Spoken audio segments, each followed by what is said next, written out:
Жүрегім сау болсын десеңіз, мынау бір жолды әдетке айналдырыңыз. Тағам дәмдеуіштерін көбірек қолданыңыз.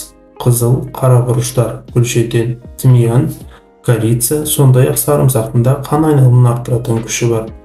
Баспалдақпен көтерілуге көбіміз ерініп, жедел сатының көмегіне жиі жүгінеміз.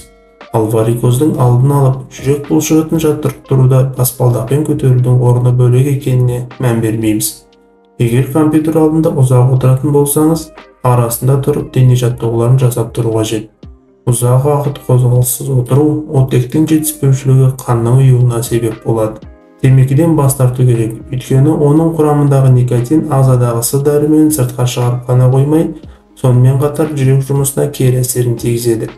Массаж қан айналымын жақсартады. Массаж жасағаннан кейін денеміздің босаңсуы қан айналымының дұрысталғанның көрсеткіші.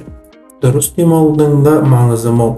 Аяғыңызды бас деңгейінен биіктеу, яғни аяқты сәл көтеріп 15 минут жатудың өзі қан айналымының жақсаруына көп себеп болады. Кешке жұмыстан шаршап келгенде аяғыңызды көтеріп аздап жатуды әдетке айналдырыңыз. Асқабақ, күнбағыс дәнегі, құрма, мейлінше көбірек жеміс-жидектер қолдануға тырысыңыз. Сонымен қатар қан айналымын ретке келтіруде қара шоколадтың алар орны ерекше. Салқын суға түсу бойды сергітіп, қан айналымын жақсартады. Ыстық ваннадан кейін салқын душ қабылдай отырып, инсульттің болу мүмкіндігін 30%-ға азайтуға болады екен. Көбірек қозғалыста болудың мәні зор.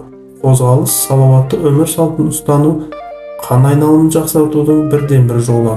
Табиғатта жаяу серуендеп, таза ауада көбірек жүрген дұрыс. Аяқ киімнің ыңғайлы болуы өте маңызды. Күн ыстықта мейлінше көбірек жалаң аяқ жүрген дұрыс. Күнделікті жылы су ішуді әдетке айналдырыңыз. Оның жүрегіңізге берер пайдасы мол. Ал су қан тамырларын тарылтады. Видео пайдалы болса, лайк басып, арнаға тіркеліп қолдап кетіңіздер. Сіздердің пікірлеріңіз бен қолдауларыңыз арнаның дамуына үлкен үлесін қосады.